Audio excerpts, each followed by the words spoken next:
beloved Cathanetics, it's me again, Kathy, your Ilocana, Ilongga, Bisaya gal. Welcome back to my channel, and for today's video, we are gonna do some lafang time. So, we actually have all of these. And, so, we actually went to Island Pacific here in Las Vegas, and then we purchased all of these. Ito po ang mga pinili namin. So, we got all of these stuff. Yung pinakauna po naming binili is itong lechon kawali. And we also have pork liempo na grilled. Ayan. At ang napakasarap nilang sausawan, spicy vinegar. And bumili din po kami ng pork belly. Ayan, hiniwa-hiwa po natin with lechon gravy, of course.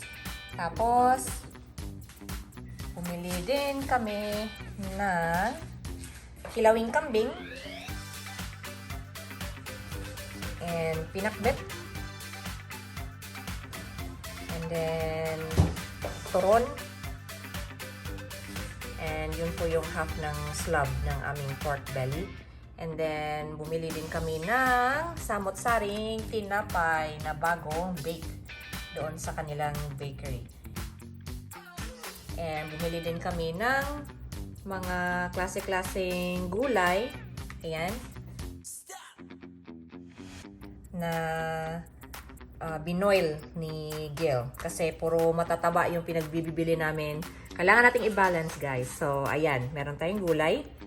At ang ginawa din ni Gil na parang sausawan / pangsalsa natin sa lahat ng to. Meron tayong kamatis, sibuyas, and of course, ang ating bagoong na isda.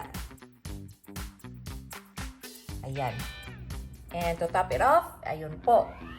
Napakasarap na halo-halo at buko pandan for dessert. So, ayan guys. Let's do some lafang. Yan guys, mga unta, mga tayon, kain po. Ayun, mga tayo, kakabsat, jagayam, kanda dumapay. Anong kanda dumapay? Ano? Kada? Kanda dumapay. Kanda? Kanda? Dad dumapay. Dad dumapay. Mga tayon, kanda dumapay. Yan. Yun na yun. Kamayan tayo ngayon. Kamayan tayo. At marami tayong putok-batok na ko.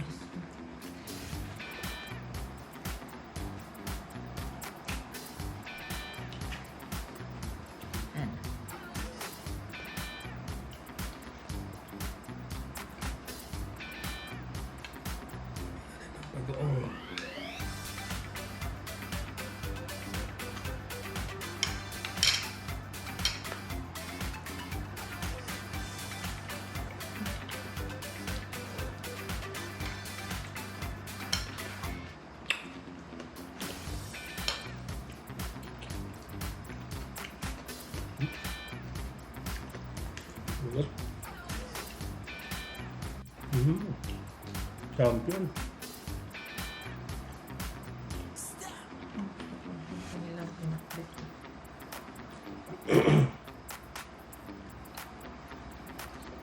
Pero ang gusto ko lang dito is yung gulay.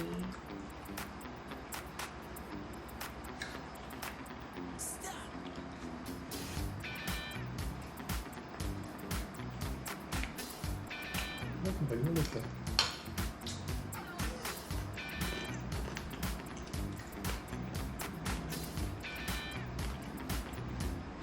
Solo?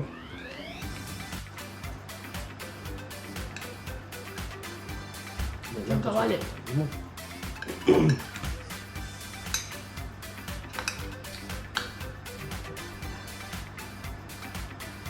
Ulit ka na naman.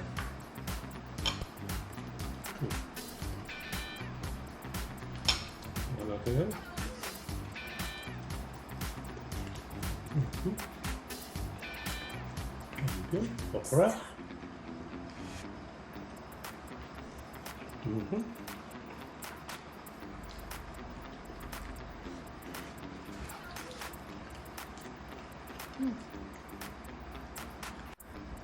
Alalahanin mo, may halo-halo ka pa. May turon pa. May tinapay pa.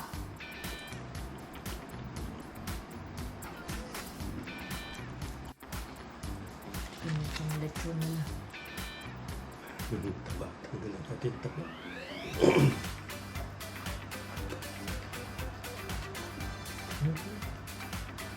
Siya, ano ba?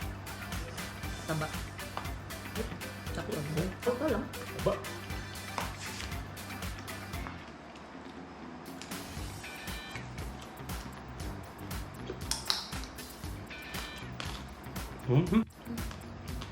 Pinakagat ko yung balat habang ano siya. Yung crunch niya na nahihilo ako. Yung parang nayuyub-yub yung ulo ko. Yan.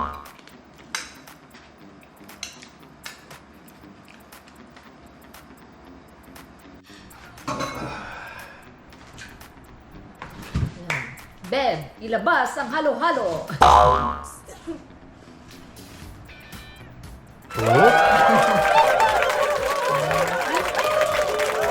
Halo-halo. Try natin to. Ay, nalulun ka.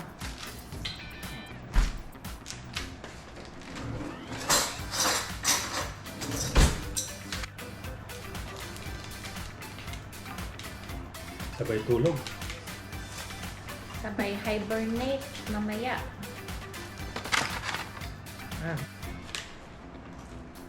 No. Saging.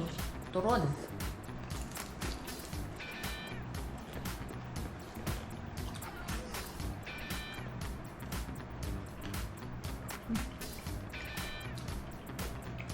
Itong hinog. Ambot na.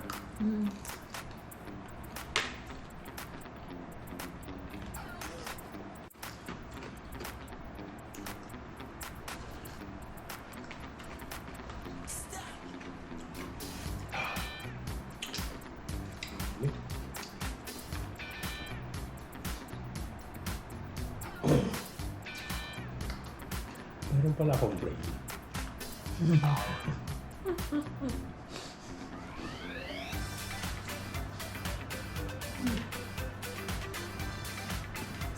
Tablan ka ng brain freeze.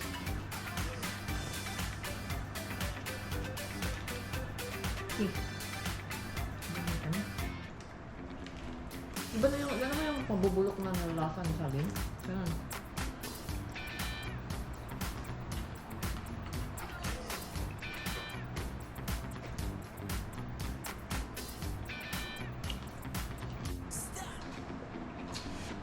Kapit na maubos sa'yo.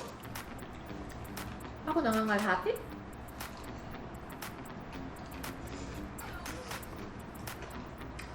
Alam mo eh. So kung ikaw, na-realize mo may brain ka dahil na-brain freeze ka, eh ako hindi pa ako nagkaka-brain freeze, ibig sabihin. Nawawala yung brain ko. Akong brain. Wala akong brain. Hindi ako nagbe-brain freeze. So, that's it guys. Yun po ang kabuuan ng ating lapang but not so mukbang na vlog. As usual, marami na namang tira, pero marami-rami din po ang nakain namin. So, overall, lahat na ito binili namin sa Island Pacific, and majority sa mga nabili namin ay masarap naman.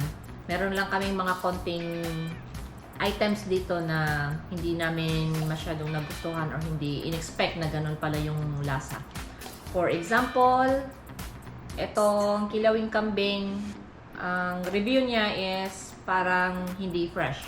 Kumbaga, parang ginawa na to last or maybe yesterday or something like that. Hindi ko siya tinikman kasi nung last na binili namin, this is the second time na pumunta kami sa Island Pacific bumili ng pagkain.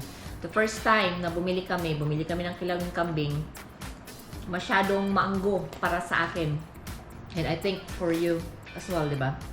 Yung amoy niya, sanay na siya, siguro ako hindi. So, yun, hindi ko nagustuhan. Kaya ngayon, hindi ko siya kinain, but he still wanted to buy it, kaya bumili kami. Tapos, yung liempo, yun ay dahil gusto ko, bumili kami and it's really good. Itong kilawing, lechon kawali, bumili din kami. Bagong luto, masarap. Of course, yung pork belly natin na lechon. Yan. Pork belly na, di ba? Sibutyon. Sibutyon, yun pala. Sibu lechon. Ayan, so bagong lang yan, hango sa grill. So, really fresh, really moist, at saka crunchy yung balat. So, it's also good. Ito, binili namin doon, pero niluto namin dito.